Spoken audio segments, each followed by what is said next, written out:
आज के वीडियो में विश्लेषण क्या होगा। आज मैं एसआईपी पर कुछ ऐसे पॉइंट आपके सामने लेके आऊँगा जिससे आप रिटर्न को ज़्यादा कर सकते हो लंबे समय में।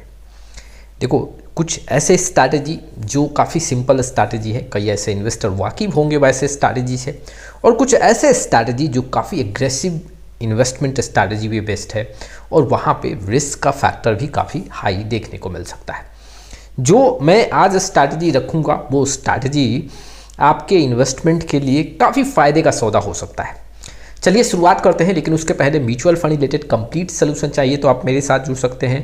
पोर्टफोलियो रिव्यू डिज़ाइन को लेके कुछ भी इशू हो, जी हाँ, डिस्क्रिप्शन बॉक्स में जाके पूरा डिटेल चेक करें और डिटेल के बेसिस पे व्हाट्सअप नंबर के थ्रू आप मेरे साथ जुड़ सकते हैं। आज मैं आपके सामने कुछ ऐसे एसआईपी हैक रखूँगा, कहीं देखने या सुनने को नहीं मिलेंगे। ऐसे तो जो सिंपल स्ट्रैटेजी है आप उससे वाकिफ होंगे, लेकिन दो ऐसे स्ट्रैटेजी हैं जो आपको काफ़ी बड़ा कॉर्पस तैयार करने में हेल्प करेगा। चलिए शुरुआत करते हैं। सबसे पहले देखो, कई ऐसे इन्वेस्टर हैं जो म्यूचुअल फंड एसआईपी करते हैं। अब मैं काफ़ी सिंपल तरीका बताऊं तो अगर आपको अपने एसआईपी में ज़्यादा रिटर्न चाहिए, लंबे समय में ज़्यादा कॉर्पस तैयार करना है, तो सिंपल तरीका ये है कि जब मार्केट में आपको कंसोल देखने को मिले, आप देख रहे हो 6 महीने 7 महीने 1 साल से मार्केट एक ही लेवल पे देखने को मिल रहा है, तो उस समय आप अपने एसआईपी अमाउंट को इंक्रीज़ कर दो। ठीक है, ये काफ़ी सिंपल स्ट्रैटेजी है। जी हाँ, बहुत ऐसे इन्वेस्टर इससे वाकिफ हो सकते हैं। एक ऐसा स्ट्रैटेजी है कि अगर मार्केट में गिरावट देखने को मिलता है, मान लो हाई पॉइंट से 5% 10% मार्केट टूट गया, आपके पोर्टफोलियो में भी गिरावट देखने को मिल रहा है, वहाँ पे आप अपने एसआईपी को डबल करते जाओ या फिर वहाँ पे इंक्रीज करते जाओ। देखो, डबल करना कई बार बजट को लेके प्रॉब्लम क्रिएट कर सकता है, तो ऐसे में आप वहाँ पे अपना एसआईपी इंक्रीज कर सकते हो, गिरावट पे आप अपना एसआईपी इंक्रीज कर सकते हो। इसी में एक और स्ट्रैटेजी आपके सामने रखूँ। सपोज दैट कि आपने यहाँ पे 4 से 5 फंड सेलेक्ट किया, अब पोर्टफोलियो में 5 फंड हैं और अगर आपका ये देखने को मिले कि पोर्टफोलियो में अब यहाँ पे प्रॉफिट कम हुआ है, प्रॉफिट 10% या 15% कम होता हुआ देखने को मिला है, तो आप अपने एसआईपी को डबल कर दें। ये भी स्ट्रैटेजी काफ़ी सिंपल है और काफ़ी बेनिफिट है लंबे समय में।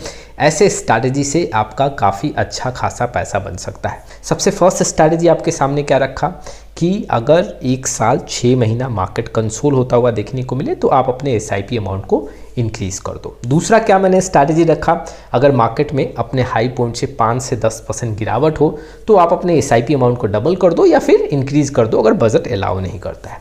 तीसरा स्ट्रैटेजी मैंने क्या रखा कि पोर्टफोलियो में अगर आपका यहाँ पे प्रॉफिट कम हो जाए या फिर जितना इन्वेस्टमेंट था उसमें कमी देखने को मिले 5% 10%, तो आप अपने एसआईपी अमाउंट को वहाँ पे इंक्रीज कर दो। एक और जो सिंपल स्ट्रैटेजी है जिससे बहुत ऐसे इन्वेस्टर वाकिफ होंगे, देखो, स्टेप अप एसआईपी का आपने नाम सुना होगा। अगर आप यहाँ पे, जी हाँ, अपने एसआईपी अमाउंट को इंक्रीज़ नहीं कर सकते, बजट का प्रॉब्लम है, तो अगर आपका सैलरी जो इनकम का सोर्स है वो इंक्रीज़ हो रहा है तो हर साल आप अपने एसआईपी अमाउंट को इंक्रीज़ कर दो। अब वो डिपेंड करता है कि आपका बजट कैसा अलाउ कर रहा है। ज़्यादा सैलरी में इंक्रीमेंट देखने को मिला है तो कम से कम 10% का यहाँ पे एसआईपी में चेंजेस ज़रूर करो। तो ये काफ़ी सिंपल तरीका है जो कि बहुत ऐसे इन्वेस्टर वाकिफ होंगे। ऐसे स्ट्रैटेजी से भी आप अपने, जी हाँ, कॉर्पस को काफ़ी बड़ा तैयार कर सकते हो, बहुत बड़ा बना सकते हो। और मैं इन्वेस्टर को ये भी बता दूं कि अगर आप शॉर्ट ड्यूरेशन के लिए ऐसे स्ट्रैटेजी को अप्लाई कर रहे हो तो रिस्क का फैक्टर काफ़ी ज़्यादा देखने को मिल सकता है। ये लंबे समय के लिए है, जी हाँ, ऐसे स्ट्रैटेजी को अगर आप फोकस करते हो तो। अब मैं कुछ ऐसे स्ट्रैटेजी आपके सामने रखूँगा जो स्ट्रैटेजी आपने ना ही कहीं सुना होगा और ना ही कहीं आपने पढ़ा होगा। जी हाँ, ये स्ट्रैटेजी में रिस्क काफ़ी ज़्यादा है। जी हाँ, अगर आप रिस्क नहीं ले सकते हैं तो वाकई में ऐसे स्ट्रैटेजी को अपने पोर्टफोलियो में अप्लाई नहीं करें। अच्छा, ये जो स्ट्रैटेजी है किसी एक फंड के लिए अप्लाई नहीं होता है। ऐसे स्ट्रैटेजी को आपको अपने पोर्टफोलियो पे, म्यूचुअल फंड पोर्टफोलियो में अप्लाई करना चाहिए। और यहाँ पे वैसे म्यूचुअल फंड पोर्टफोलियो में जिसमें मैक्सिमम 5 से 6 फंड हो। ऐसा नहीं कि 20 से 30 फंड आपने सेलेक्ट कर रखा है और अपने पोर्टफोलियो में ऐसे स्ट्रैटेजी को आप अप्लाई कर रहे हैं। ये जो स्ट्रैटेजी है वो है एलोकेशन कॉन्सेंट्रेशन एसआईपी स्ट्रैटेजी। जी हाँ, एलोकेशन कॉन्सेंट्रेशन एसआईपी स्ट्रैटेजी। इस स्ट्रैटेजी में आपको क्या करना है, देखो, मान लो आपने 4 से 5 फंड सेलेक्ट किया अपने पोर्टफोलियो में। अच्छा, आपने देखा होगा कि उस 4 से 5 फंड में कोई ऐसा फंड है जो काफ़ी बेहतर रिटर्न दे रहा है। जी हाँ, आपके पोर्टफोलियो में पैसा काफ़ी ज़्यादा बना के दे रहा है। तो ऐसे कंडीशन में आप जो एलोकेशन डिसाइड किए हो हर एक फंड के लिए, उसमें सबसे ज़्यादा एलोकेशन वैसे फंड को दो जहाँ पे पैसा ज़्यादा बनता हुआ देखने को मिल रहा है। मैं एक एग्जांपल दे रहा हूँ, लेकिन हर एक इन्वेस्टर के लिए सूटेबल नहीं है। मान लो आपने 5 फंड सेलेक्ट किया है। अब इस 5 फंड में मैं एक एग्जांपल दे रहा हूँ, 20-20% हर एक फंड के लिए आपने एलोकेशन दिया है। अब आप देख रहे हो कि पर्टिकुलर ABC म्यूचुअल फंड यहाँ पे पैसा ज़्यादा बना रहा है, तो वहाँ पे आप उस म्यूचुअल फंड को 25% का एलोकेशन दे सकते हो, और जो म्यूचुअल फंड आपको कम रिटर्न बना के दे रहा है वहाँ से आप 5% का एलोकेशन कम कर सकते हो। इट मीन्स कि अगर आपके पोर्टफोलियो में 5 फंड है, उसमें से 2 या 3 आपको ज़्यादा पैसा बना के दे रहा है, तो उस 2 और 3 फंड में आप अपने एलोकेशन अमाउंट को इंक्रीज़ कर दो, और जहाँ पे कम पैसा बनता हुआ देखने को मिल रहा है वहाँ पे आप अपने एलोकेशन को डिक्रीज़ कर दो। देखो, इस स्ट्रैटेजी को अप्लाई करने से पहले आपको काफ़ी ज़्यादा समझना पड़ेगा कि आपके पोर्टफोलियो में जी हाँ रिस्क का फैक्टर कैसा है। अगर कोई सेक्टर फंड है, कोई थीमेटिक फंड आपने सेलेक्ट किया है, वहाँ पे पैसा ज़्यादा बन रहा है, आपने वहाँ पे एलोकेशन इंक्रीज़ किया है, तो आपको ये भी ध्यान देना पड़ेगा कि अगर मार्केट में गिरावट स्टार्ट हो रहा है और वैसे फंड में जी हाँ नुकसान काफ़ी ज़्यादा देखने को मिलता है, तो वहाँ पे एलोकेशन आपको कम भी करना पड़ेगा। इस बात को ध्यान देना है। सपोज दैट कि जब तक पैसा बन रहा है, आपने किसी फंड में एलोकेशन तो बढ़ा दिया, लेकिन अब वहाँ पे पैसा नहीं बन रहा है, तो वहाँ पे आपको एलोकेशन को डिक्रीज़ भी करना पड़ेगा। ऐसा नहीं कि आज आपने एलोकेशन चेंज कर दिया, अब हमेशा के लिए वो वैसा ही आपको देखने को मिल रहा है। और ऐसे स्ट्रैटेजी में रिस्क का फैक्टर काफ़ी ज़्यादा हो सकता है, और ऐसे स्ट्रैटेजी को अप्लाई करने से पहले किसी का गाइडेंस लेने का भी काफ़ी ज़रूरत है। ये जो स्ट्रैटेजी है, इसमें हो सकता है आपको 6 महीने और 1 साल के अंतराल में यहाँ पे अपने एलोकेशन को बार बार चेंज करना पड़े, जिससे आपके पोर्टफोलियो में कुछ हायर रिटर्न देखने को मिल सकता है। चलिए अब अगले स्ट्रैटेजी की बात करते हैं। जी हाँ, और ज़्यादा हायर रिटर्न चाहिए तो ये स्ट्रैटेजी और कामयाब है, लेकिन फिर से मैं बोलता हूँ ये काफ़ी एग्रेसिव स्ट्रैटेजी है और हर एक इन्वेस्टर के लिए ज़्यादा सूटेबल नहीं है।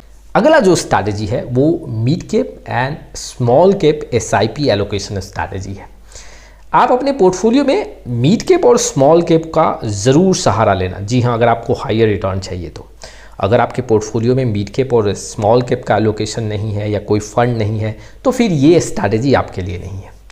जब भी आपको ये देखने को मिले जी हाँ कि मिड कैप और स्मॉल कैप कंसोल होता हुआ देखने को मिल रहा है, या इस साल पैसा नहीं बना के दे रहा है, या फिर पिछले 6 महीने और 1 साल में काफ़ी स्लो रिटर्न बनता हुआ देखने को मिल रहा है, तो इस स्ट्रैटेजी को आप अप्लाई कर सकते हो।